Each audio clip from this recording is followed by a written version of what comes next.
Et bonjour à tous, je suis contente de retrouver aujourd'hui sur ma chaîne YouTube pour un retour de mes 3 dernières lectures. Si vous n'êtes pas encore abonné, pensez à le faire, que ce soit ici sur YouTube ou même un petit coucou sur Instagram, sur mon compte principal ou sur le compte de l'endurance des mots.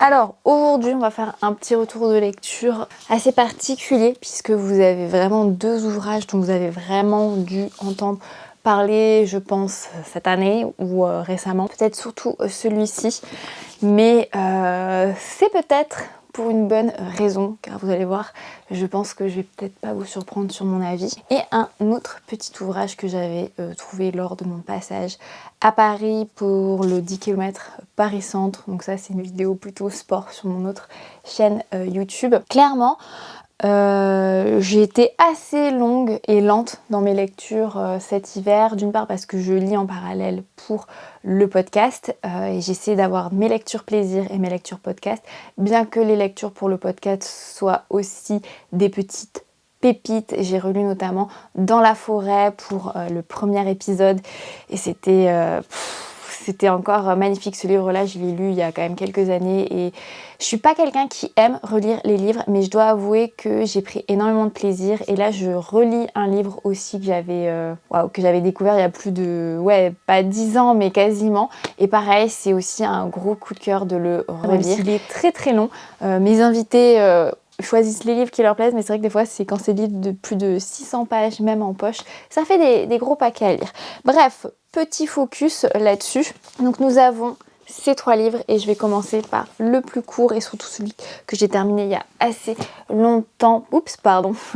Donc c'est Gioconda de Nikos Kokontsis. C'est un grec et c'est certainement le seul livre qu'il a écrit. Je voulais rapidement le résumer. Dans la Grèce de la Seconde Guerre mondiale, 2 adolescents vont découvrir la magie du désir et de l'amour. La tourmente de la guerre emportera cet amour, mais ce livre nous le restitue avec une force, une vérité extraordinaire et nous gardons longtemps au cœur sa lumière. Alors effectivement, quand on lit le résumé, on sait déjà malheureusement que ça va mal terminer puisque c'est un amour entre finalement 2 voisins. Entre donc Gioconda qui est la voisine et pour le coup Nikos qui est son voisin. Ils ont à peu près le même âge et c'est un amour réciproque qui commence peut-être un peu avant la puberté, puisqu'au début ils s'embrassent juste, ils se lisent des poèmes, puis petit à petit la puberté arrive et ils vont au-delà. Et c'est raconté avec beaucoup de poésie, de naïveté aussi sur l'amour. Cette atmosphère un peu à part de petits villages grecs, c'est... Pour moi, je savais que ça allait être une lecture un peu coup de cœur dès le début parce que c'est magnifiquement bien écrit. C'est d'ailleurs le seul ouvrage que donc Nikos a écrit puisqu'il voulait juste en faire revivre la mémoire de son amour de jeunesse qui a malheureusement donc disparu, vous vous en doutez, puisqu'elle était juive. Et ouais, c'est difficile de rentrer dans ce roman en se disant on sait très bien que ça va malheureusement mal terminer, mais ils ont quand même vécu cet amour et le faire revivre à travers les mots de Nikos l'auteur et d'une beauté, voilà, c'est sublime. Pour moi, c'est vraiment un 5 sur 5 et c'est très triste quand on s'aperçoit justement que l'auteur est ensuite décédé et n'a rien laissé de plus pour nous. Il a juste voulu absolument raconter, sortir cette histoire de lui et nous la déposer et des fois peut-être qu'on a besoin juste de ça, un livre, c'est juste ce qu'il lui a fallu et merci Nikos Kokontsis pour ça. Il est mort en 2009. Je vous le recommande, c'est une petite pépite. C'est vrai, c'était vraiment un hasard sur lequel je suis tombée à la librairie et ça fait du bien, vous voyez, des fois de s'aventurer dans une librairie et de suivre juste les petites recommandations. Et j'adore ça, c'est d'ailleurs comme ça que je tombe sur des très très bons livres. Bon alors là, vous allez vous dire, bon c'est bien d'aller en librairie, mais pour le coup, les 2 autres livres que vous avez ici, effectivement, c'est des recommandations plutôt réseaux sociaux où vous avez peut-être dû tomber dessus. Donc je vais commencer par Charlotte McConaghy, qui d'ailleurs a sorti un nouveau livre qui est juste paru en anglais, mais qui normalement va avoir la traduction en début d'année prochaine. Je me suis pas aventurée à le lire en anglais parce que tout simplement il y avait un autre livre d'elle qui m'attirait avant. On va se concentrer sur Je pleure encore la beauté du monde. Je vous donne le résumé. Donc la biologiste Inti Flynn mène un programme de réintroduction des loups dans les Highlands écossais où la présence de l'animal doit permettre de restaurer un écosystème en crise. La jeune femme est rapidement confrontée à l'hostilité des locaux qui continuent de percevoir le prédateur comme un nuisible et n'hésiteront pas à faire feu pour protéger leur bétail. Quand Inti découvre le cadavre mutilé d'un éleveur, quelques jours après avoir relâché les premières meutes, elle comprend que les coupables sont tout désignés et pour éviter un bain de sang, elle fait disparaître le corps. Mais si les loups n'y sont pour rien, quels monstres rôdent donc dans les forêts? Les suspects sont nombreux, mais la réponse pourrait bien se trouver dans le passé d'Inti. Donc le personnage principal c'est Inti, mais qui a aussi donc une sœur jumelle, et on fait des petits sauts entre le passé quand elle était donc adolescente, puis étudiante, quand elle a vécu donc avec son père, il me semble que c'est donc en Alaska, et avec sa mère, où là pour le coup c'est à Sydney, vraiment dans la société, c'est à la fois des parents qui sont divorcés mais qui sont les exacts opposés. L'un vit dans une cabane reculée dans les bois, l'autre est enquêtrice dans, je crois, ces brigades des mœurs, dans un milieu extrêmement difficile et en ville. Et donc vous avez leurs filles qui sont jumelles et qui évoluent dans ces mondes-là et qu'on suit justement dans leur passé d'enfants jusqu'à qu'elles fassent leurs études, puis elles commencent ensuite leur vie actuelle. Et ça c'est vraiment deux narrations qui vont finalement se rejoindre avec le moment présent qui est donc en Écosse où Inti a une nouvelle mission. Et dès le début, quand elle a commencé ses études, elle a tout de suite voulu être justement spécialisée dans les loups, et c'est extrêmement bien décrit justement comment l'instinct des loups, comment les suivre, la difficulté justement de les suivre, que les préjugés qu'ont les gens contre les loups. C'est donc à la fois un livre donc un peu sur l'écologie quand même, sur la réintroduction des loups, sur les obstacles humains avec forcément les bétails, les peurs des attaques, que ça soit donc ici, mais elle fait aussi beaucoup appel à d'autres missions qui sont elles pour le coup réelles, puisque vous allez certainement aller taper sur internet si effectivement les loups sont présents en Écosse, je vous laisse découvrir tout ça. Mais il y a quand même des accents réels donc, qui sont vérifiés justement avec la réintroduction des loups au Yellowstone, où Inti finalement mène ces missions-là de scientifique. Et c'est assez bizarre puisqu'on dit mais qu'est-ce qu'a fait sa sœur? Et c'est vrai que dans l'instant présent, sa sœur jumelle est traumatisée, ne sort plus du chalet qu'elle a loué durant sa mission en Écosse, versus le passé où sa sœur c'est tout l'inverse de Inti maintenant, c'est elle qui est tout le temps dehors, elle qui est hyper extravertie alors que Inti est extrêmement introvertie dans le passé. Et donc vous avez vraiment ces deux destins de femmes liés puisqu'elles sont jumelles, et le présent dans l'Écosse avec tous ces rebondissements entre un meurtre, le fait de relâcher ses loups, toute l'équipe scientifique qui doit suivre l'évolution de ces loups, et vous allez voir que c'est extrêmement prenant avec des rebondissements assez souvent mais toujours très doux sur à la fois la puissance de la nature et les liens qu'on essaie de renouer avec les locaux, les scientifiques. Et franchement alors je dirais pas que ce livre m'a bouleversée et qui va rester dans ma mémoire, puisqu'il y a plein de petites choses qui m'ont un peu gênée, notamment sur l'histoire, pas vraiment d'amour de Inti, donc dans le présent écossais, qui m'a un peu... voilà. Mais globalement j'ai vraiment adoré cette approche, les explications qu'on peut prendre justement sur les loups, sur comment ils fonctionnent, sur justement ce que je vous disais, les préjugés qu'on peut avoir sur eux. Et ça m'a vraiment conquis au tel point que j'ai commandé un autre livre d'elle sur, je crois que c'est la migration. Je vous le recommande, ça c'est sûr, mais pour moi ça sera plutôt un 4 étoiles sur 5 justement à cause de plein de petites choses qui m'ont un peu gênée sur l'histoire d'amour de Inti. Ce qui me gêne de plus en plus dans certains livres, c'est que forcément pour que des femmes deviennent fortes, il doit forcément y avoir des violences. Et à chaque fois je me demande, est-ce qu'on a vraiment besoin d'avoir des femmes fortes qui ont subi autant de violences? Et ça commence de plus en plus à me gêner dans certains livres. Je serais curieuse d'avoir votre avis là-dessus. Voilà, est-ce qu'on est obligé de subir des violences pour être des femmes engagées, des femmes fortes, des femmes qui réagissent comme ça? Voilà.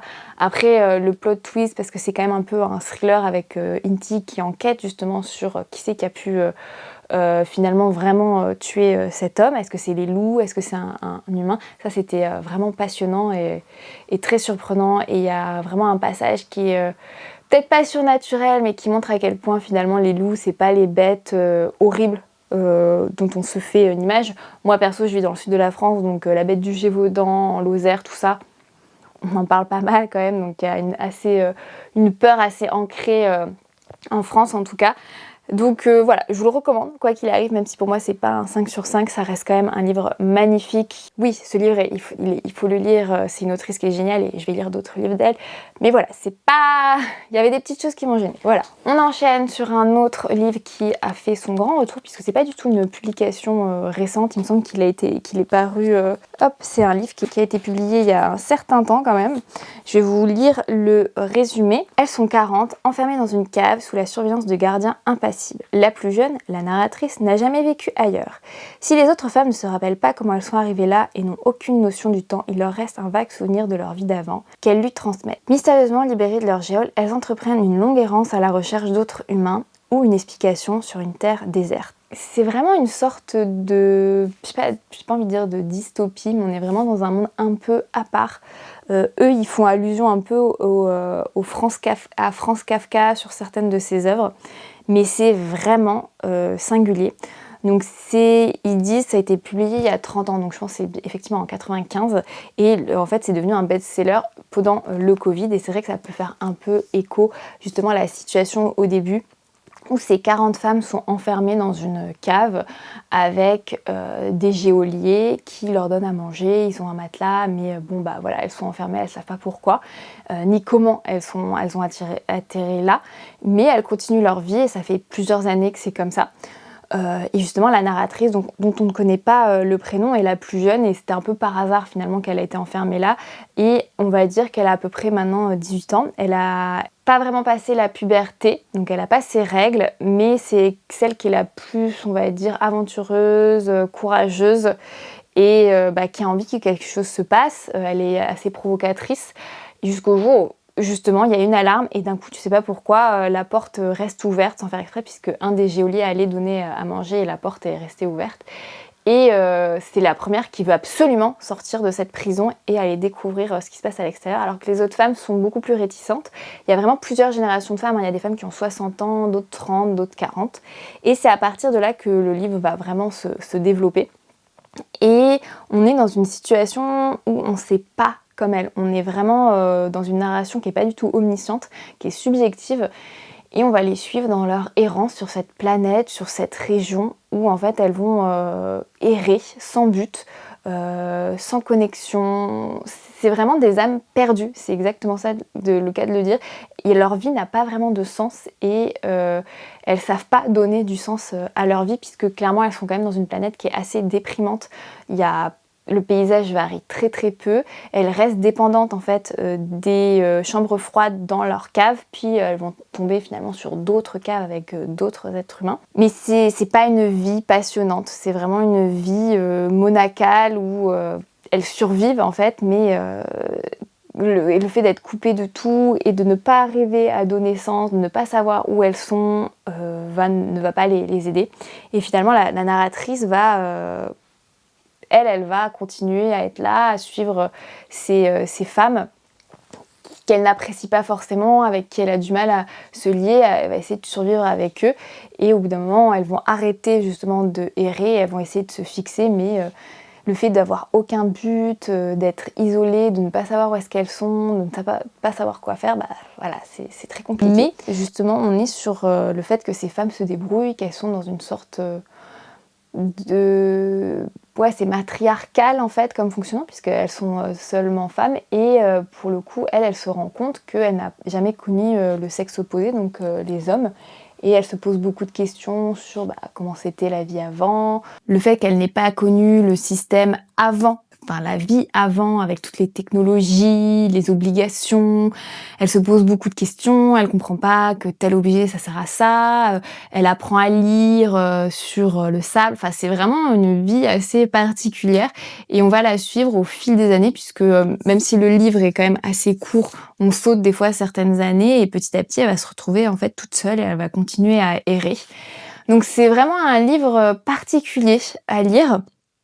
Je ne sais toujours pas quoi en penser, voilà. Mais je trouve qu'effectivement, ça nous pose beaucoup de questions sur le but de notre existence, le confort, pas trop même quelle note donner, parce que je n'avais jamais lu en fait ce format-là.